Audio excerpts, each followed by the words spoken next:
بلوچستان کا اس سے بھی زیادہ انحصار ہے, سندھ کا بھی بہت زیادہ انحصار ہے, اور پنجاب کا بھی کافی حد تک انحصار ہے. ان کی اپنی جو ٹیکس محاصل ہیں جو صوبائی سطح پر ہیں وہ تمام صوبوں کے اس طرح کے نہیں ہیں. ہمارے ہاں جو نظام ہے وہ سارا ٹیکس جو کلیکٹ ہوتا ہے وہ وفاق کی سطح پہ زیادہ ٹیکس اکٹھا, باقی ڈیوٹیاں شوٹیاں کچھ صوبائی اور کچھ صوبائی ٹیکسز ہیں, پراپرٹی ٹائپ یہ اس طرح کے ٹیکسز ہیں, لیکن وہ کوئی اتنے معنی نہیں رکھتے, نہ اس سے کوئی اتنی انکم ہوتی ہے کہ پورا صوبہ ان کے بنیاد پہ چلایا جا سکے. اب یہ جو معاملہ ہے اصل میں ہونا یہ تھا کہ پاکستان نے, ریاست پاکستان نے IMF کے ساتھ ایک معاہدہ کرنا ہے. حکومت, یہ ریاست اور حکومت کو میں علیحدہ ڈیفرینشیٹ کر رہا ہوں. حکومتیں جو ہوتی ہیں جب وہ معاہدے کیا کرتی ہیں تو جو ریاست نے اس کو انشور کرنا ہوتا ہے. وفاق جو IMF سے معاہدہ کرے گا اس کی بنیاد پر پالیسی ڈیوائز کرنی پڑے گی تمام صوبوں کو, جس سے ایکچولی KPK نے آج جو ہے نا وہ بغاوت کا اعلان کیا ہے. یہ بجٹ پہلے دے کے مقصد کیا تھا؟ مقصد یہ تھا کہ وہ جو سمجھتے ہیں کہ ان کے صوبے میں جو بجٹ ہونا چاہیے, جو عوام کو ریلیف ملنا چاہیے, اسی لیے ٹیکسز کی مد میں انہوں نے بعض ٹیکسز انہوں نے ہاف آف کر دیے ہیں. تو یہ جو ٹیکس کی مد میں جیسا سیلز ٹیکس بھی کم کر دیا گیا ہے, ٹھیک ہے. اب اس کا مقصد صرف یہ ہے کہ یہ بیسیکلی ایک علم بغاوت بلند کیا گیا ہے وفاق کے خلاف KPK کی طرف سے. کیوں؟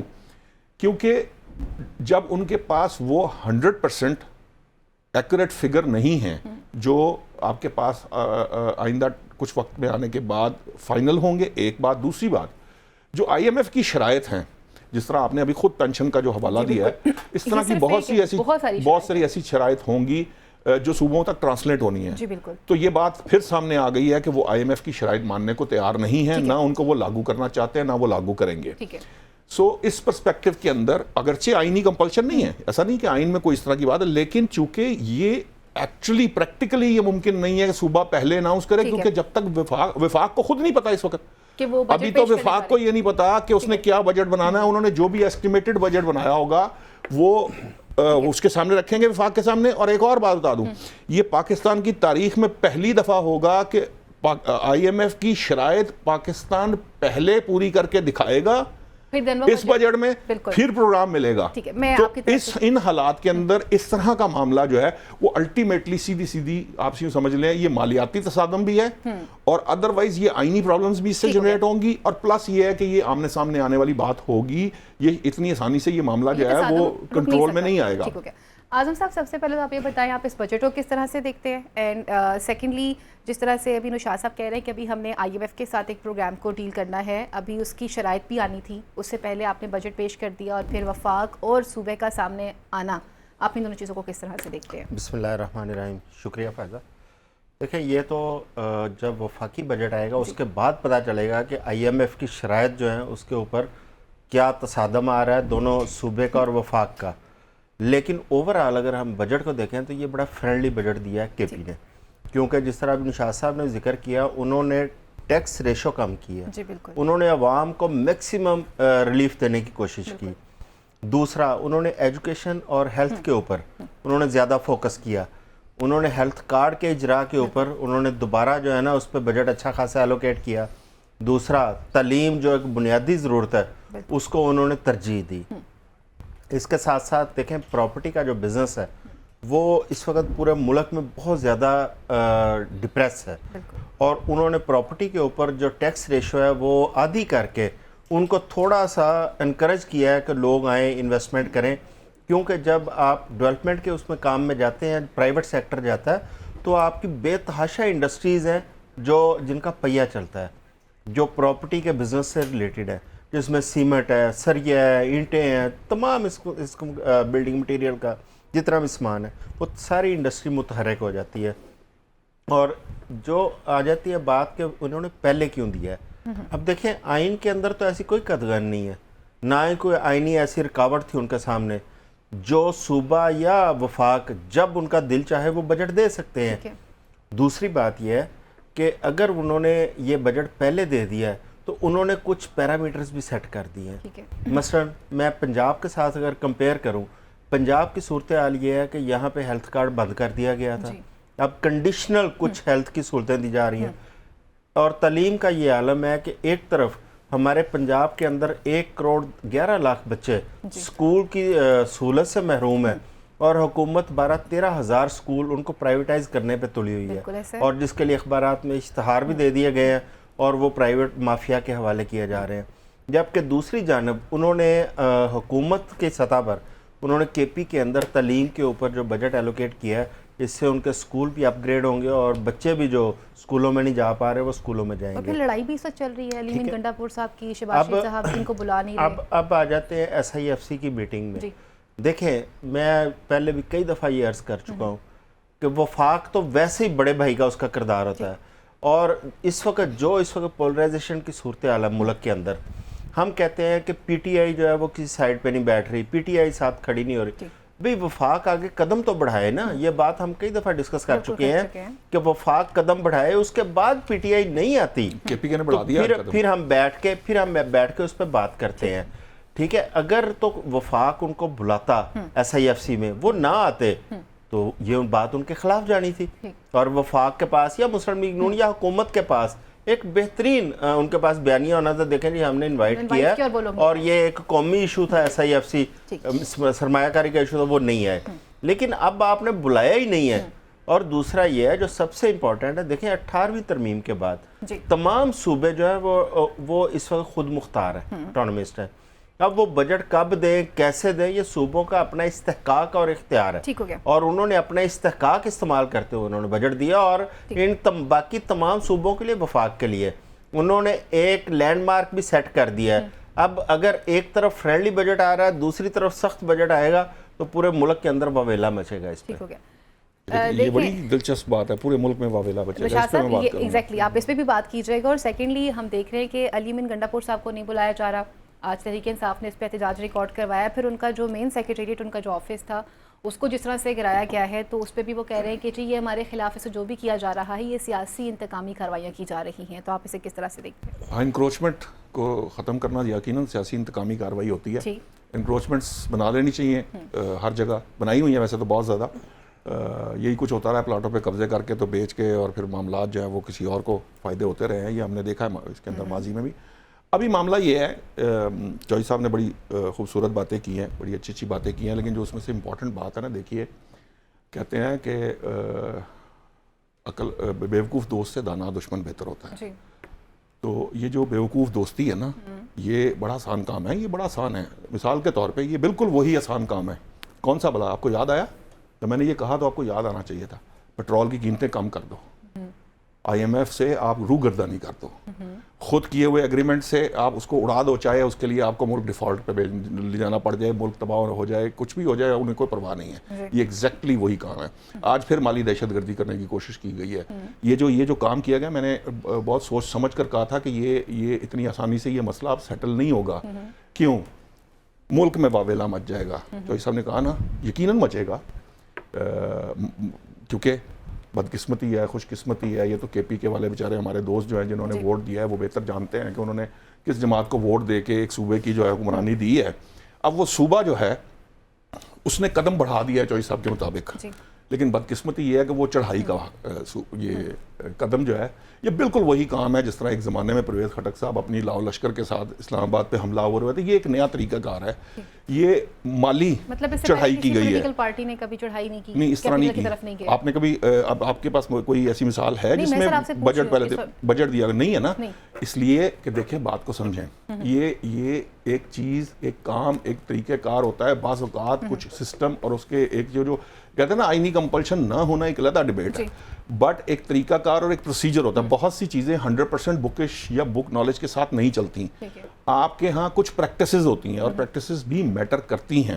وہ میٹر کیوں کرتی ہیں؟ اس لیے کرتی ہیں کہ یہ جس وفاق کو بڑا بھائی بنانے کی کوشش کی جا رہی ہے نا، اور صرف وفاق کے بڑے بھائی ہونے کی بات کی جا رہی ہے، وہ جو چھوٹا بھائی ہے اس کا کردار نہیں ڈسکس کیا جا رہا۔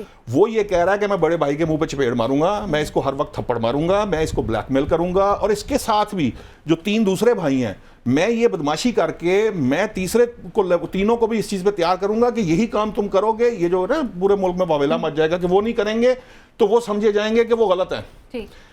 P T I Pakistan Tehreek Insaf ہمیشہ سے پبلک آپٹکس پہ کام کرتی ٹھیک ہے, ہے. وہ صرف اعلانات کرتی ہے. یہ جس ماشاءاللہ چوئی صاحب نے بات کی تھی, جس کی ابھی انہوں نے مثال دی کہ ہیلتھ میں تھوڑا کام ہو رہا ہے, یہ جب بہت زیادہ کام ہو رہا تھا, پتہ کیا ہو رہا تھا, اس ملک کے اندر پاکستان تحریک انصاف کی حکومت کے صرف ایک کاروبار چل رہا تھا, اور وہ تھا ہسپتالوں کا کاروبار.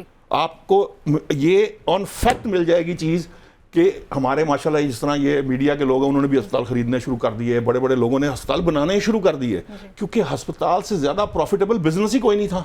آپ نے کسی کی آپ نے صرف ایک ڈسپلین کی گولی دینے کے بجائے آپ نے اس کا سٹنٹ ڈال دیا.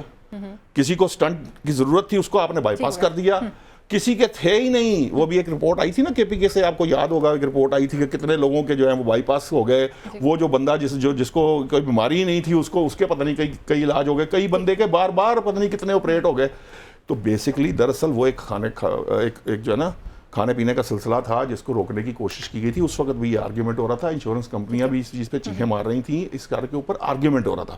پرابلم کیا ہے؟ پرابلم صرف یہ ہے, یہ بڑی سمپل سی بات ہے, اس میں کوئی راکٹ سائنس نہیں ہے. یہ بات سمجھ لینی چاہیے کہ ایک چیز طے ہی نہیں ہوئی. مثال کے طور پہ آپ کے ملک نے, وفاق نے ایک چیز IMF کے ساتھ طے کرنی ہے, اس کے بہاف پہ آپ کا وفاق کا بجٹ بننا ہے, پھر وفاق کے بجٹ سے آگے ٹرانسلیٹ ہونا صوبوں کی طرف. تو جب کوئی ایک صوبہ یہ کرنے کی کوشش, ایگزیکٹلی وہی کام ہے کہ خط لکھو IMF کو کہ جی ہم یہ نہیں کرنے دیں گے, ہم یہ نہیں کرنے دیں گے, ان کو یہ نہ دیں, ان کو پروگرام نہ دیں, ان کو یہ نہ دیں, بس اس کے علاوہ اور کچھ نہیں ہے. عادل صاحب گو کہ وقت مختصر ہے, میں چاہوں گی کہ آپ اس پہ بھی بات کر لیں کہ یہ جس طرح سے انکروچمنٹ کی بات کی جا رہی ہے کہ انکروچمنٹ اس کو ریموو کیا گیا ہے, اور گورنمنٹ کا کام ہی یہی ہوتا ہے کہ وہ اس طرح کے اقدامات کو روکتی ہے, اور جس طرح سے تفصیلاً وہ بتا رہے ہیں کہ بزنس چل رہا تھا باقاعدہ ہاسپٹلس کا, تو آپ کیا کہیں گے؟ اور نوٹس اس کا تحریک انصاف کے دور میں ہوا تھا اس دفتر کا. اچھا جی, سب سے پہلے تو میں معاشی دہشت گردی پہ بات کرتا ہوں. نشاط صاحب کہتے ہیں یہ معاشی دہشت گردی ہے. اگر عوام کو ریلیف دینا, کوئی ریاست کی جانب سے کوئی ایسا ریلیف دیا جاتا ہے, تو میرا خیال ہے کہ ہر حکومت کو ایسی معاشی دہشت گردی کرنی چاہیے جس میں عوام کو ریلیف ملتا ہو, کیونکہ جو ریاست ہے اس کی ذمہ داری یہی ہے کہ اپنی عوام کو فیسیلیٹیٹ کرنا, اس کی بنیادی ضرورتیں پوری کرنا, جس کے اندر سب سے زیادہ ضروری اس کی ہیلتھ ایجوکیشن ہے, ان کی لائف سیکیورٹی ہے. یہ آئندہ ایک سال میں آپ کو یہ ریاست کی ذمہ داری, میں ذرا عرض کر لوں, یہ ریاست کی ذمہ داری ہیں. اگر یہ معاشی دہشت گردی تھی تو میاں نواز شریف کا جو بیانیہ ہے, اس کا مطلب وہ سب سے بڑے معاشی دہشت گرد ہے. انہوں نے ہمیشہ یہ کہا ہے کہ عوام کو ریلیف دے. وہ تنوروں پہ جا کے جب کھڑے ہوتے تھے, عوام کے ریلیف کے لیے کھڑے ہوتے تھے. سب سے بڑے معاشی دہشت گرد میاں نواز شریف ہے, جو پچھلے 40 سال سے ہر تقریر میں یہ کہتے ہیں کہ عوام کو ریلیف دینا چاہیے. تو معاشی دہشت گردی پہ انہیں بھی سب سے صف اول میں کھڑا کرنا چاہیے. اب بات یہ آ جاتی ہے کہ ہیلتھ کے اوپر آتے ہیں. ہیلتھ انشورنس آپ کے لیے میرا خیال ہے کہ اس سے اچھا پورے پاکستان کی ہسٹری میں ایک بھی پیکج نہیں آیا.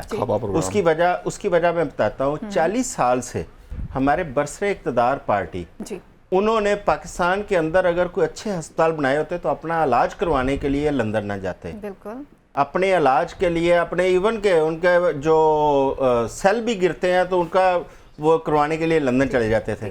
لیکن یہاں پہ کیا کیا گیا کہ ہر پاکستانی کو اس کا پریمیم حکومت پاکستان نے ادا کیا یا صوبوں نے ادا کیا, ہر پاکستانی کو فری علاج کی سہولت میسر آئی. اب اس کے اندر جو ٹیکنیکل بات ہے, جو ہسپتالوں کے بزنس کی بات کر رہے ہیں, اس کا میں بتا دوں. ہیلتھ انشورنس کا جو کام ہے, یہ انشورنس کمپنی کو ایک پریمیم جانا ہی جانا ہے اسٹیٹ کی جانب سے. اس پریمیم کی مد میں مریض کو علاج ملنا ہی ملنا ہے. اس کے اندر انشورنس کمپنی فراڈ کر رہی ہے یا ہاسپٹل کر رہا ہے, یہ ان کا آپس کا معاملہ ہے. اور اس کے اوپر اگر اسٹیٹ چاہے گی یا اسٹیٹ بینک کی جو ذمہ داری آ جاتی ہے انشورنس کمپنی کی, اسٹیٹ بینک اس پہ انکوائری, نہ اس میں حکومت کا نقصان ہے نہ مریض کا نقصان ہے. مجھے نہیں سمجھ آئی کہ اس کو کس طرح کنڈیم کر رہے ہیں ہیلتھ کارڈ کو بھی. ہیلتھ کارڈ وہ سہولت تھی جس پہ لوگ جھولیاں اٹھا کے دعائیں دیتے تھے, جن کے بائی پاس ہوئے. بریک کی طرف بڑھنا ہے, آپ سے یہیں سے بات دوبارہ سے کنٹینیو کروں گی. یہاں لیتے ہیں بریک, اور بریک مزید ایشوز کو پروگرام کا حصہ بنائیں گے.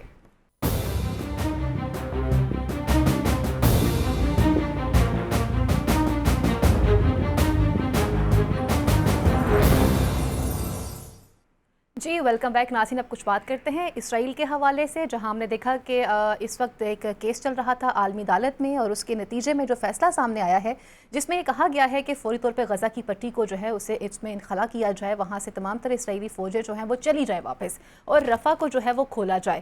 لیکن اس فیصلے کو ماننے سے اسرائیل نے انکار کر دیا ہے۔ ان کے وزیر خزانہ کا یہ موقف ہے کہ یہ کیسے ممکن ہو سکتا ہے کہ ہم ان کی بات کو مان لیں، بلکہ ان کا یہ کہنا ہے کہ اس فیصلے کو ماننے کا مطلب یہ ہے کہ اسرائیل کا اس صفحہ ہستی سے ختم ہو جانا۔ اور مزید ان کا یہ بھی کہنا تھا کہ اس وقت جو تمام تر لوگ مل کر اس پر کام کر رہے ہیں، غزہ کے حوالے سے، فلسطین کے حوالے سے آواز اٹھا رہے ہیں، تو ان کو یہ بتانا چاہیں کہ جو لوگ بھی حماس کا ساتھ دیں گے یا فلسطین کا ساتھ دیں گے تو وہ بہت جلدی ہمارے سامنے بے نقاب ہوتے چلے جا رہے ہیں۔ دوسری طرف ہم نے یہ بھی دیکھا کہ تمام تر صورتحال کے باوجود افریقہ کی جانب سے جس طرح سے اس کیس کو ہائی لائٹ کیا گیا تھا، وہاں پر یہ فیصلہ آ چکا ہوا ہے اور اسرائیل کا موقف بھی سامنے ہے۔ اپنے پینل کی طرف بڑھیں گے، ان سے پوچھیں گے کہ اگر اس فیصلے کو اسرائیل تسلیم نہیں کرتا ہے تو عالمی عدالت جو ہے وہ نیتن یاہو کے خلاف کیا کارروائی کر سکتی ہے۔ اعظم صاحب، ہم اسرائیل پہ بھی بات کریں گے، لیکن اس سے پہلے میں چاہوں گی کہ بریک سے جانے سے پہلے ہم جو بات کر رہے تھے آپ اسے کنکلوڈ کر دیجئے کہ اس وقت وفاق اور پاکستان تحریک انصاف دونوں ہی آمنے سامنے نظر آ رہے ہیں، اور بالخصوص جس طرح سے اسلام آباد میں پاکستان تحریک انصاف کے آفس کو ڈیمولش کیا گیا ہے، آپ اسے کس طرح سے دیکھتے ہیں؟ آپ دیکھیں، ایک جانب مذاکرات کی باتیں چل رہی تھیں کہ دونوں طرف سے گفتگو ہو رہی تھی کہ مذاکرات میں جائیں تاکہ ایک پیج پر اکٹھے ہوں، آگے چلیں۔ ہوتا کیا ہے کہ درمیان میں فؤاد حسن پہ ایک حملہ ہوتا ہے جو کہ ابھی تک مسٹری اس کی حل نہیں ہوئی۔ رؤف حسن، رؤف حسن، ان کے بھائی رؤف جی حسن۔ بالکل۔ اب وہ مسٹری ابھی تک حل نہیں ہوئی۔ اب اسلام آباد جو شہر ہے وہ پورا آپ کا سیف سٹی کا وہ ایک سرویلنس کیمروں کے ذریعے اس کو کیا جاتا ہے۔ وہاں پہ آپ کو یاد ہوگا ایک افغانی لڑکی والا ایشو آیا تھا، جی بالکل، اور لمحوں کے اندر اس لڑکی کی پوری موومنٹ، ٹیکسی، یہ وہ ہر چیز وہ سامنے آ گئی تھی۔ اب یہ رؤف حسن صاحب پہ حملہ ہوتا ہے، اس کا جو ملزمان ہیں جو خواجہ سرا ہیں ابھی تک وہ نہیں پکڑے گئے۔ اب یہ حکومت کی ذمہ داری تھی کہ فوری طور پر ان کو پروب کرتی ہے، اپنا سیف سٹی کا نیٹ ورک استعمال کرتی۔ اگر ان کا سیف سٹی کا نیٹ ورک نہیں ٹھیک چل رہا، کیمرے ان کے خراب ہیں، تو یہ کس کا قصور ہے؟ یہ حکومت کا قصور ہے۔ اچھا، خواجہ سرا تو کہہ رہے ہیں کہ ہم نے اٹیک نہیں کیا۔ ٹھیک ہے، اب دیکھیں نا، خواجہ سرا ایک خواجہ سرا کمیونٹی یہ کہہ رہی ہے کہ یہ لوگ ہم میں سے نہیں ہیں۔ اب وہ کون لوگ ہیں؟ یہ حکومت کی ذمہ داری ہے سامنے لے کے آنا اور انصاف دینا۔ دوسری طرف کیا ہوتا ہے کہ پی ٹی آئی کا جو دفتر ہے وہاں پہ سی ڈی اے چڑھائی کرتی ہے۔ اب اس میں کوئی انلیگل کنسٹرکشن ہے نہیں ہے، اب وہ کہہ رہے ہیں نہیں ہے، گورنمنٹ کہہ رہی ہے ہوں گی، انلیگل ہم مانتے ہیں ہوں گی۔ اس کا یہ حل نہیں ہے کہ آپ ایک جانب دعوے کر رہے ہیں کہ ہم یہ کرنے جا رہے ہیں، دوسری جانب آپ چڑھائی کرتے ہیں۔ دیکھیں اس کی وجہ کیا ہے، محسن نقوی صاحب وزیر داخلہ ہے، اور اس وقت سی ڈی اے کا بھی سربراہ محسن نقوی صاحب ہے، اور پنجاب میں جب وہ وزیر اعلیٰ تھے اس وقت بھی یہی تھا کہ پی ٹی آئی کو کرش کرنے کے لیے بھرپور زور لگایا گیا تھا۔ آج یہ ایک سو کالڈ جمہوری حکومت ہے، وہی کام پولیٹیکل پارٹی کے ساتھ یہاں پہ کیا جا رہا ہے۔ اس کا مطلب ہے کہ 2 سال کی جو کنٹینیوٹی ہے وہ آج بھی قائم ہے۔ حکومتی جو اس وقت بیٹھے ہیں برسر اقتدار لوگ، ان کے دلوں کے اندر جو بغض ہے وہ ختم ہونے کی بجائے بڑھتا چلا جا رہا ہے۔ اس کو اسی طرح کنکلوڈ کرتا ہوں کہ 8 فروری کا جو عوام نے جو فیصلہ دیا تھا نا، اس کا غصہ یہ سارا ادھر نکال رہے ہیں، اس غصے کے ساتھ بلڈوز کر رہے ہیں پی ٹی آئی کو اور اس کے دفاتر کو۔ نشاط صاحب، آپ اسے کس طرح سے کنکلوڈ کریں گے؟ آپ دیکھ لیں کہ ایک طرف پہ وہ چاہتے ہیں کہ ہم سے بات بھی کی جائے، مذاکرات بھی کرنا چاہتے ہیں، گورنمنٹ بھی یہ چاہتی ہے، لیکن پھر رؤف حسن صاحب کے ساتھ جو واقعہ پیش آ جاتا ہے، پھر ہم نے پاکستان تحریک انصاف کی جس بلڈنگ کو ڈیمولش کیا گیا ہے، تو آپ اسے کس طرح سے کنکلوڈ کرتے ہیں؟ 8 فروری کا شبلی فراز صاحب 18 سیٹوں سے 27 سیٹوں تک تو آ گئے ہیں، تو 4 سال گزریں گے، انشاءاللہ پوری ہو جائیں گی، جتنی ہیں وہ وہاں تک آ ہی جائیں گے، مان ہی لیں گے۔ دوسری بات یہ ہے، یہ جو مذاکرات ہے نا، ان کا مذاکرات کا طریقہ کار کیا ہے میں بتاتا ہوں۔ یہ طریقہ کار ہے کہ ہم بلیک بیلنگ کے ساتھ مذاکرات کریں گے کہ جی ہم انکروچمنٹ کریں گے، ہماری انکروچمنٹ کو کوئی نہ چھیڑے۔ جس انکروچمنٹ کی یہ بات کر رہے ہیں اس کا فائنل نوٹس سرو ہوئے بھی کئی دن گزر چکے ہیں۔ فائنل نوٹس جس میں مسماری کا نوٹس ہوتا ہے، مسماری کا، وہ بھی جاری ہوا۔ اس سے پہلے درجنوں کے حساب سے نوٹس، میں نہیں کہہ رہا، وزیر قانون نے آج اسمبلی میں کہا اور اس کو چیلنج نہیں کر پائے یہ لوگ، ٹھیک ہے، پاکستان طریقے سے۔ تیسری بات، یقیناً رؤف حسن صاحب کے ملزم جو بھی تھے خود بھی انہوں نے کرایا ہے، جو ایک موقف ہے یا وہ مکے سے لگنے سے ان کا وہ جو ایک آئرن کا مکہ ہوتا ہے جو پہن لیتے ہیں، اس سے ہوا۔ بلیڈ تو خیر نہیں تھا کہ وہ اس طرح کی 19 اور 18 سٹیچز آنا اس کے ساتھ ممکن ہے اتنا؟ تانوں پہ آوے نا ذرا ایک کری لوہے دا مکہ تے تانوں پتہ لگے گا، اگر مطلب مجھے کچھ ہو جائے تو پھر آپ ذمہ دار ہوئیں گے۔ میں مقصد ہے وہ اس کا ہوتا ہی اس مقصد کے لیے ہے، وہ پرپز اس کا یہ ہے۔ لیکن فرض کیجئے وہ ہے، بلیڈ ہے، جو بھی ہے، یہ تو ان کی فرنزک یا ان کی چیزیں ہیں نا، یقیناً ان کو پکڑا جانا چاہیے تھا۔ یہ بات درست ہے اعظم چوہدری صاحب کی، یہ ٹھیک بات ہے، لیکن مذاکرات ایسے نہیں ہوتے۔ مذاکرات یہ جو مجھے سر نے ابھی ڈیفینیشن بتائی ہے نا سر، اگر میں سر کی ڈیفینیشن پہ جاؤں تو یہ ٹھیک کہتے ہیں۔ طالبان خان کی جب بات ہوتی ہے طالبان بھی یہی کہتے ہیں، اسرائیل بھی یہی کہہ رہا ہے، آپ اگر ان کی اس کے موقف کی طرف چلے جائیں نا تو وہ بھی یہی کہتے ہیں جس طرح کی انہوں نے ڈیفینیشنز پیش کی ہیں, یہی طریقہ کار ہے. تو یہ میں نے مالی دہشت گردی کہا تھا, معاشی تو نہیں کہا تھا, لیکن مالی دہشت گردی جو ہے اس کا پرسپیکٹو وہ یہی طریقہ کار ہوتا ہے. مسئلہ کیا ہے؟ مسئلہ یہ ہے, آپ نے یہ نہیں کہا کہ خیبر پختونخوا کی گورنمنٹ وہاں پہ فنڈنگ کر رہی ہے کہاں پہ اسرائیل کی طرف, جیسے آپ نے آپ کو پتا نہیں ہے, آپ نے یہ کہہ دیا, ہو سکتا ہے کہ لائن یہاں سے ٹرو کر لی جائے. میں بات سمجھانے کی کیا ہے, جو زور زبردستی اور گن پوائنٹ پہ جو کام ہوتا ہے جس کی طرف میں نے اشارہ کیا تھا, یہ ایک طرح کا وہی طریقہ کار ہے. یہ نہیں ہونا چاہیے. صوبوں کو یہ جو چھوٹے بھائی جن کی یہ بڑے بھائی کو یہ سبق یاد کراتے ہیں, کبھی چھوٹے بھائی کا کردار بھی دیکھیں, یہ بھی سمجھائیں کہ 3 اور چھوٹے بھائی بھی ہیں. اگر چھوٹا بھائی یہی حرکتیں جاری رکھے گا تو درست بات ہے, 3 لوگ جو ہیں وہ بھی وہ کیا کہتے ہیں خربوزے کو دیکھ کے خربوزہ رنگ پکڑے گا, وہ بھی مسائل کھڑے کریں گے. تو وفاق کا کیا سٹیٹس ہوگا؟ میرا پرسپیکٹو یہ تھا بات کرنے کا. اب اب اس کی طرف آ جائیں کہ جناب انہوں نے مسماری کی تھی. دیکھیے جب آپ یہ تسلیم کر لیتے ہیں نا, چوئی صاحب نے بھی تسلیم کیا, ہو سکتا ہے انکروچمنٹ ہو, جب انکروچمنٹ ہے تو وہ ختم ہو جانی چاہیے. That's it. اس کا کوئی پولیٹیکل وہ نہیں ہے, مائلیج نہیں ہے, نہ اس کو پولیٹیکل نا. میرا خیال ہے کہ 180H کی انکروچمنٹ بھی ختم ہونی چاہیے, بالکل ختم ہو جانی چاہیے, کیونکہ سب سے بڑی انکروچمنٹ لاہور مال ٹاؤن میں 180H جس کی آپ چاہیں انکروچمنٹ تو انکروچمنٹ ہے, انکروچمنٹ ختم ہونی چاہیے, کیے نہیں جا سکتا. آپ دیکھیے کہ بالکل ان طاقتور حلقوں کی بھی سپریم کورٹ نے انکروچمنٹ ختم کرائی جن کے بارے میں خیال تھا کہ ان کی انکروچمنٹ ختم نہیں کی جا سکتی. سو اس لیے سڑک بلاک کرنا, میں ذاتی طور پر 180H چھوڑ کے 180H چھوڑ کے کسی شخص کی بھی کوئی انکروچمنٹ کہیں پر بھی کو کر رہا ہے اس کو نہیں کرنا چاہیے. آپ لوگوں کا موقف آ چکا ہے, اگلے ٹاپک کی طرف بڑھتے ہیں. اسرائیل کے حوالے سے بات کرتے ہیں. اعظم صاحب, اس وقت عالمی عدالت کا جو فیصلہ ہے وہ سب کے سامنے آ چکا ہوا ہے, لیکن اسرائیل نے ماننے سے انکار کر دیا. جیسے میں نے آپ کو باقی ڈیٹیل آپ کے پاس ہی موجود ہے. یہ انخلا اگر نہیں ہوگا اور اس وقت وہاں پر جتنی بربریت جاری ہے, آپ اسے کس طرح سے دیکھتے ہیں, اور عالمی عدالت پہ کیا ایکشن لے سکتی ہے نتن یاہو کے خلاف؟ میں اگر اجازت دیں تو صرف ایک جملہ کہہ کے میں اس کی طرف آ جاؤں گا. نشاط صاحب نے بھی فرمایا کہ یہ نا طاقت کے زور پہ مذاکرات کرنا چاہ رہے ہیں. اگر انہوں نے طاقتور سمجھتے پے ہو نا تو پھر لڑائی چھوڑو, پھر تسی صلح ہی کر لو اگر وہ تہاڈے تو طاقتور ہے. چلے چھوڑے, میں تو کسی طاقت کی بات نہیں کر رہا, میں تو صرف آپ کے زوم کی بات کر رہا ہوں, جو خرابی پیدا ہوئی ہے اس کی بات کر رہا ہوں. دیکھیں اسرائیل کا جو ظلم و ستم ہے وہ اب تو ڈکی چکی کی چیز نہیں ہے. بالکل دیکھیں 35-36 ہزار فلسطینی وہاں پہ شہادت اس وقت وہ نوش کر چکے ہیں, جس میں بچوں کی بہت بڑی تعداد ہے, آدھے تقریباً بچے ہیں. انفراسٹرکچر ہے وہ انہوں نے تباہ کر دیا ہے بالکل, نہ اسکول ہے, نہ ہاسپٹل ہے, نہ کھانے پینے کی اشیاء ہے, نہ ان کو امداد پہنچنے دی جا رہی ہے. اس کے بعد آ جاتے ہیں رفح کا جو علاقہ ہے, وہاں سے 10,000 سے زیادہ لوگ نقل مکانی کر چکے ہیں, اور جو باقی رہ گئے ہیں ان کے لیے کھنڈرات ہیں, ان کے لیے رہنے کی جگہ نہیں ہے. میں تو سلیوٹ کرتا ہوں جنوبی افریقہ کو, جو عالمی عدالت انصاف میں گئے, جنہوں نے مسلمانوں کا مقدمہ وہاں پہ لڑا, اور نہ صرف لڑا, آج الحمدللہ انہوں نے مقدمہ جیتا ہے. یہ ذمہ داری ہماری تھی, یہ مسلم جو امہ ہے یہ اس کی ذمہ داری تھی, لیکن ہمارا مقدمہ کون لڑ رہا ہے؟ جنوبی افریقہ. انہوں نے وہاں پہ آج مقدمہ جو جیتا, میں سمجھتا ہوں کہ اس میں ایک بہت بڑی عملی طور پر وہ امپلیمنٹ ہوتا یا نہیں ہوتا, لیکن ایک قانونی اور اخلاقی بہت بڑی فتح ہے یہ فلسطین کے لوگوں کی, رفح کی, کہ عالمی عدالت انصاف نے تسلیم کیا ہے کہ وہاں پہ جو ظلم و ستم ہو رہا تھا, جو نسل کشی ہو رہی تھی فلسطینیوں کی, وہ بالکل ٹھیک ہے. وہ الزام نسل کشی وہاں پہ ثابت ہوئی ہے اور نقل مکانی لوگوں کی ثابت ہوئی ہے. اب اس پہ آ جاتا ہے دارومدار اس پہ امپلیمنٹیشن کا, اس پہ ایگزیکیوٹ کیسے کرنا ہے. اب یہ عالمی عدالت انصاف پہ ہی منحصر ہے کہ انہوں نے کس طرح اقوام متحدہ کو درمیان میں لے کے آنا ہے, جو امن فورسز ہیں ان کو کس طرح وہاں پہ لے کے آنا ہے, بارڈر کیسے کھلوانا ہے, جو انہوں نے اپنے فیصلے میں دیا ہے کہ اسرائیل اپنا بارڈر کھولے وہاں پہ رفح کے لیے, وہ بارڈر کس طرح کھلوانا ہے, ان کے لیے امدادی سامان کس طرح پہنچانا ہے. یہ دیکھیں عدالت نے اپنا کام کر دیا, جنوبی افریقہ نے اپنا کام کر دیا, نان مسلمز نے اپنا کام کر دیا. اب ہم مسلمانوں کو بھی ذمہ داری ہے, ہم بھی اپنا کام کر دیں. لیکن افسوس کی بات یہ ہے کہ پاکستان میں نہ فلسطینیوں کے حق میں کوئی ریلی نکلنے دی جا رہی ہے, نہ آواز اٹھانے دی جا رہی ہے.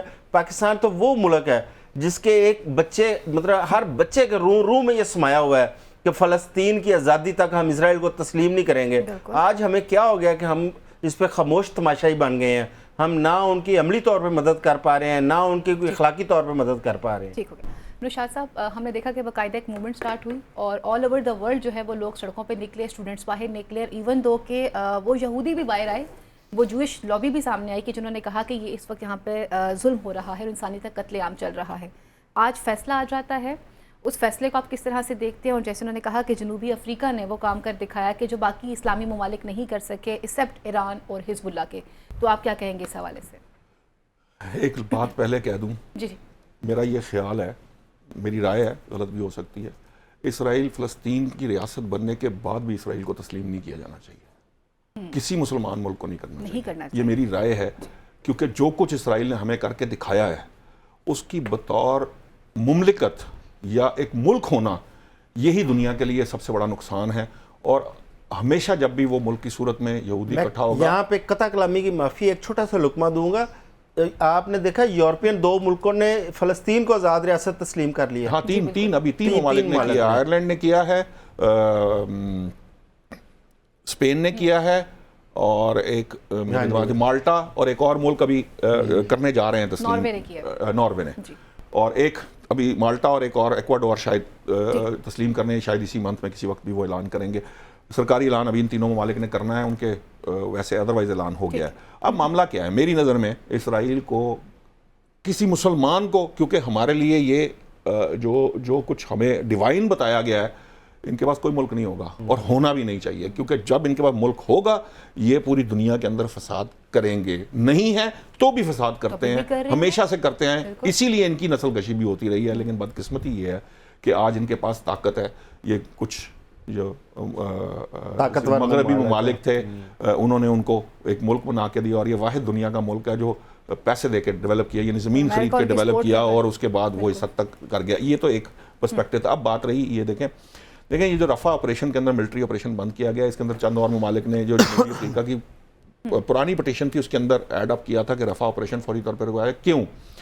کیونکہ انہوں نے غزہ پہ جب بمباری کی ہے اور ان کو پہلے یہ دھکیل کر فلسطینی جو بیچارے بھوکے پیاسے لٹتے ہوئے وہ آخر آ کے رفح کیمپ کے اندر اکٹھے ہوئے تھے. اب یہ رفح کیمپ پر بمباری کر رہے ہیں اس بنیاد کے اوپر کہ ان سے یرغمالی رہا نہیں کرائے گئے حماس سے. چونکہ ان کا وہ ابھی تک ٹارگٹ پورا نہیں ہوا جس کی بنیاد پر یہ چاہتے ہیں کہ وہاں پہ بمباری کی جائے. حالانکہ اسی بنیاد پر انہوں نے ہسپتال بھی جو ہے وہ برباد کیے، انہوں نے اسکولوں پر بھی بمباری کی، انہوں نے مختلف کیمپ، جبالیہ کیمپ تھا اور جانے کتنے کیمپ جو ہے وہ تباہ کیے. ان کے یرغمالی وہاں سے نہیں مل سکے. اب معاملہ کیا ہے؟ اب معاملہ یہ ہے کہ اگر رفح کے اوپر، امریکہ بھی اس کے خلاف تھا، امریکہ نے منع کیا تھا اس کو. اب اگر یہ رفح پہ کرتے ہیں تو یہ بالکل اسٹریٹ اوے جو فلسطینی ہیں ان کو آپ نیست و نابود کرنا چاہتے ہیں. یعنی رفح کے بعد ان کے پاس کوئی گنجائش نہیں ہے کہیں جانے کی، کیونکہ سرحدیں بند ہیں اور وہ نہ اس سائڈ پہ آتے اس سائڈ پہ، پہلے اسرائیل کی فوج موجود ہے، الٹیمیٹلی وہ کسی طرف نہیں جا سکیں گے. اس بنیاد پر جو فیصلہ دیا گیا ہے، ایک لحاظ سے تو یہ فیصلہ کافی خوش آئند ہے ان اے وے، اگرچہ کہ ہم یہ جانتے ہیں کہ عالمی عدالت انصاف نے پہلے بھی ایک فیصلہ دیا تھا، بری فیصلہ، جس کو اس نے ماننے سے انکار کیا، یہ بھی ماننے سے انکار کر دیا. وہ اس وقت شترے بے مہار ہے، بدمست ہاتھی ہے، اس کو وہ کسی کو ماننے کے تیار نہیں. یہ جو اقوام متحدہ کی رول کی بات ہے، یہ بڑا کمپلیکیٹڈ معاملہ ہے. مثال کے طور پہ یہ اب اگر فرض کریں یہ سلامتی کونسل کی قرارداد کے پرسپیکٹو میں آئیں، اس کے بعد بہت سی اقوام متحدہ کے معاملات ہیں جن کو طے کیے جانے کے بعد یو این فورسز اتارنے اور اس کا معاملہ، ہاں اگر کوئی مسلم ملک نہ ہوتا تو شاید ممکن ہوتا. یہ جو جنوبی افریقہ کی، میں تو کہتا ہوں شکر ہے کہ جنوبی افریقہ نے کسی مسلم ممالک نے کی ہوتی تو ہو سکتا ہے آئی سی جی میں ہماری سنوائی نہ ہوئی ہوتی. جس حد تک ویسٹ بائس ہے اسلام کے خلاف یا مسلمانوں کے خلاف، ہو سکتا ہے اس کو کنسیڈر ہی نہ کیا جاتا. یہ تو جنوبی افریقہ نے کی، شاید اس لیے کنسیڈر بھی کر لی گئی اور چند ممالک کر رہے ہیں. واٹ امپورٹنٹ از، اس وقت سب سے اہم بات یہ ہے کہ اسرائیل بے شک یہ جنگ جیت رہا ہے، اس میں کوئی شک نہیں کہ اس نے ہزاروں فلسطینی جو ہیں وہ ان کو لیکن جو فصل اس نے بو لی ہے پوری دنیا کے اندر، پوری دنیا نے یہ بات ان کو بتائی بھی ہے. 139 ممالک نے اس دن قرارداد کے حق میں ووٹ دیا فلسطینیوں کے لیے. امریکہ، برطانیہ، کرسچن کمیونٹی کے لوگ، یہودی کمیونٹی کے لوگ اس معاملے کے اندر مسلمانوں کے ساتھ کھڑے ہو گئے، اسرائیل کے خلاف کھڑے ہوئے. خود اسرائیل کے اندر جو ہے وہ پروٹیسٹ شروع ہو چکے ہیں. اسرائیل کے اپنے اندر جو ہے وہ ان کی اپوزیشن جو ہے وہ اب اسرائیلی حکومت کو گرانا چاہتی ہے. اسرائیل کے اس جو پرائم منسٹر نیتن یاہو یقیناً اس کی تباہی جو ہے وہ قریب ہے، لیکن اسرائیل نے جو فصل بو دی ہے شاید صدیوں تک اس کو کاٹنی پڑے گی، اور ہو سکتا ہے کہ اسرائیل کا وجود جو ہے وہی صفحہ ہستی سے مٹ جائے۔ کیوں؟ کیونکہ اس نے وہ ظلم کر کے دکھایا جو آپ کو ریسنٹ ہیومن ہسٹری میں نہیں ملے گا۔ یہ انفراسٹرکچر کی بات کر رہے تھے، کسی دو ملکوں کی جنگ میں کبھی اس سطح کا انفراسٹرکچر تباہ نہیں ہوا جتنا یہاں پہ اس کے اندر کیا گیا، نہ کبھی کسی جنگ کے اندر اس طرح سے بچوں اور خواتین کو، مہذب انسانی تاریخ کے اندر بچوں اور خواتین کو اس طرح تحت کیا گیا جس طرح اسرائیل نے کیا۔ سو یہ نسل کشی ہے، نسل کشی ہے، نسل کشی ہے۔ یہ آئی سی جے میں پروف ہو نہ ہو، آئی سی جے اس پہ فیصلہ دے سکے نہ دے سکے، لیکن ایک اللہ تعالیٰ کا نظام ہے، ایک قانون قدرت ہے، اس کا فیصلہ آئے گا، اس کے فیصلے کے جواب میں اسرائیل کو دیکھنا پڑے گا۔ اعظم صاحب، آپ نے ایک بات ابھی ہائی لائٹ کی تھی، آپ نے کہا کہ آج سچویشن یہ بن چکی ہے کہ ہم نے جب آنکھیں کھولی، ایون دو کہ ہمارے بڑے بزرگ بھی اس بات پہ قائم دائم رہے کہ جب تک کشمیر اور فلسطین کے مسلمان آزاد نہیں ہوں گے یہ آزادی کی تحریک کبھی رک نہیں سکتی ہے، اور یہ پھر نسل در نسل چیزیں ٹرانسفر ہوتی رہی ہیں۔ آج بھی آپ نے جس چیز کو ہائی لائٹ کیا کہ ہم اس طرح پراپرلی اس کو، ایون دو ہم اس میں اظہار یکجہتی بھی نہیں کر پا رہے، بولنے بھی نہیں دے رہے، تو یہاں اسٹیٹ کے لیے آپ کیا سمجھتے ہیں، اسے کس طرح سے کنکلوڈ کریں گے؟ اور پھر میں ان کی طرف بڑھوں کی، وقت مختصر ہے۔ میرا خیال ہے کہ ہم جس قسم کے معاشی مسائل کا شکار ہیں، ہم بہت زیادہ دباؤ میں ہیں، اس میں مغرب بھی شامل ہے، اور اس میں بدقسمتی سے ہمارے دوست اسلامی ممالک بھی شامل ہیں جو اسرائیل کو سپورٹ کر رہے ہیں، ان کا بھی ہمارے اوپر دباؤ ہے کہ ہم اپنی جو پالیسی ہے، ایک جو آج کی نہیں، جو پچھلے 50 سال کی ایک پالیسی جس پہ ہم کھڑے تھے، آج ہم اس پہ ایک قدم پیچھے ہٹے ہیں، آگے نہیں بڑھے، کمپرومائزڈ نظر آ رہے ہیں۔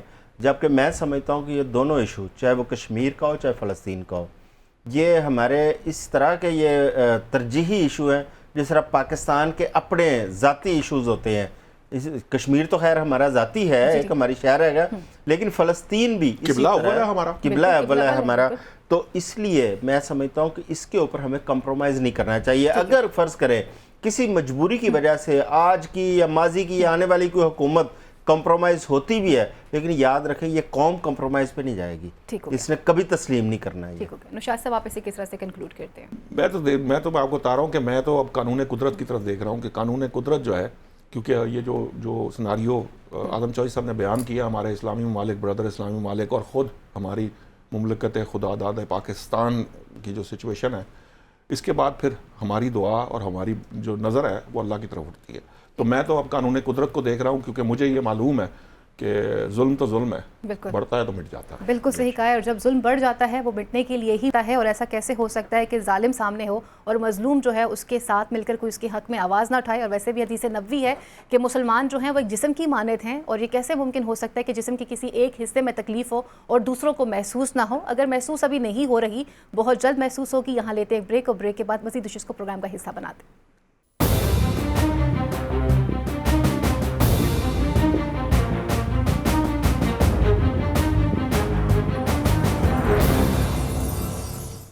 جی ویلکم بیک ناظرین، اب بات کرتے ہیں کچھ پیمرا کے حوالے سے۔ اعظم صاحب، بول کے لب آزاد ہے تیرے، یہ سٹیٹمنٹ شاید کتابوں کی حد تک محدود ہو کے رہ چکی ہوئی ہے۔ اب جو ہم دیکھ رہے ہیں جس طرح سے پیمرا کے جو رول سامنے آ رہے ہیں، پھر حد تک عزت کا بل کا پاس ہو جانا، اس کے بعد میڈیا پہ لگائی جانے والی پابندیاں، آپ اسے کس طرح سے دیکھتے ہیں؟ یہ ہر حکومت کا جو زور ہے وہ میڈیا پہ نکلتا ہے۔ اپنی پرفارمنس ٹھیک نہیں کرنی، اپنی گورننس ٹھیک نہیں کرنی، جب میڈیا تنقید کرے گا پابندیاں لگانا شروع کر دیتے ہیں۔ کبھی پیکا آرڈیننس ہمارے اوپر آ جاتا ہے، کبھی ڈیفیمیشن آ جاتا ہے، کبھی ہمارے اوپر اور کرمنل لاز جو ہیں وہ اپلائی کر دیے جاتے ہیں۔ اب دیکھیں ہمارے اوپر پہلے پنجاب اسمبلی میں یہاں ایک بل پاس کیا گیا، ڈیفیمیشن بل، جو کہ میں سمجھتا ہوں کہ پیپلز پارٹی نے بڑا مثبت کردار ادا کیا۔ گورنر پنجاب نے حکومت کو کہا کہ آپ اس کو دوبارہ ریویو کریں، اور اس میں جو قابل اعتراض شکس ہیں ان کو آپ نکال کے سٹیک ہولڈرز کے ساتھ بیٹھ کے میوچل انڈرسٹینڈنگ سے آپ ایک بنا لیں۔ دوسری بات یہ ہے کہ ایک پیمرا کی جانب سے ہمیں ایک نوٹس موصول ہوتا ہے کہ آپ عدالتی معاملات کی کوریج نہیں کریں گے، کوریج صرف اس چیز کی کریں گے جہاں پہ عدالت کی جانب سے کسی کیس کی لائیو سٹریمنگ چل رہی ہو، اس کو آپ چلا سکتے ہیں، یا ایک فیصلہ تحریری شکل میں آپ کے پاس جب آ جاتا ہے کیس کا، اس کی آپ خبر دے سکتے ہیں۔ درمیان میں سماعت کی آپ کوئی خبر نہیں دے سکتے۔ اب مجھے نہیں سمجھ آتی کہ اس قسم کی پابندیاں لگانے کا کیا مقصد ہے۔ ہاں، ہمارے اوپر کچھ chief justice supreme court, chief justice high court ہمیں آرڈر کریں کسی کیس کے حوالے، یہ چلتا رہتا ہے، ہمیں آرڈر کرتے ہیں، ہم اس کو اوبے کرتے ہیں، وہ کیس ٹو کیس ویری کرتا ہے، لیکن اس طرح نہیں ہوتا کہ اوور آل آپ عدالتی کارروائی بندی لگا دیں۔ اب اس کو چیلنج کیا ہے ہائی کورٹ کے اندر، لاہور ہائی کورٹ میں بھی اور اسلام آباد ہائی کورٹ میں بھی۔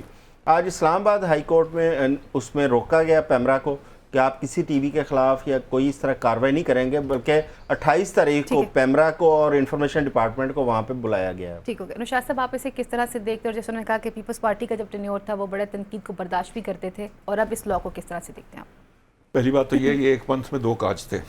ایک کاج تو یہ تھا کہ وہ ریمارکس ذرا تھوڑے سے مخالف آ رہے تھے، تو بعض پلانرز اپنے آپ کو بہت سمجھدار سمجھتے ہیں، انہوں نے بیسکلی یہ جو پیمرا کا نوٹس تھا یہ آئی واش تھا، ٹھیک ہے، یہ آپ کی توجہ ہٹانے کی کوشش کی گئی۔ اور دلچسپ بات یہ ہے کہ توجہ ہٹانے کی کوشش کی گئی تھی حد تک عزت کے قانون سے کہ میڈیا پہ ڈیبیٹ نہ ہو۔ اب چونکہ میڈیا کانشیس تھا، اس لیے فوراً ہمیں سمجھ آ گئی تھی کہ یہ پیمرا کا نوٹس کا مقصد کیا ہے۔ یہ جو مقصد تھا یہ تھا کہ ایک پنتھ میں 2 کاج ادھر وہ ریمارکس رک جائیں، اور دوسرا میڈیا کو اپنی ڈال دی جائے کہ یہ جناب ہمارے اس کے خلاف کام کر رہے ہیں۔ اب وہ جو حد تک عزت کا قانون ہے وہاں بھی انہوں نے سر سیاست ہی کی ہے۔ نون لیگ بھی یہ اندر کھاتے چاہتی تھی کہ بس ایک معاملات کسی طرف سے ہیں تو بس جلدی والا جو معاملہ چل رہا تھا یہی تھا کہ یہ ہو جائے، پھر وہاں سے رکوا کے پھر واپس آ جائے گا، پھر بس چل پڑے گا معاملہ۔ یہ اس کا مقصد یہ تھا اور ایسے ہی ہونا۔ یہ ٹھیک ہو گیا۔ اور جب بات کی جا رہی ہے اس حوالے سے، تو آپ سمجھتے ہیں کہ ابھی یہ آئی واش کیا گیا ہے ہمارے لیے؟ یہ پیمرا کا نوٹس کی بات کر رہا ہوں میں، وہ آئی واش تھا حد تک عزت قانون کے اوپر، اور حد تک عزت کا قانون جو ہے وہ اب گورنر صاحب نے روک دیا، اور اب وہ واپس آئے گا ریویو کے لیے، وہاں پر وہ آئے گا۔ وہ بہت خطرناک قانون ہے، میں نے بتایا تھا کہ کوئی شخص کام نہیں کر سکے گا اس ملک کے اندر، میڈیا تو بہت دور کی بات۔ بہت شکریہ میرے معزز پینل کا، بہت شکریہ۔ پروگرام کا وقت یہیں پر ختم ہوتا ہے۔ اگلے پروگرام تک کے لیے اپنی میزبان فائزہ بخاری کو، میرے معزز پینل کو اجازت دیجیے۔ اللہ نگہبان، پاکستان زندہ باد۔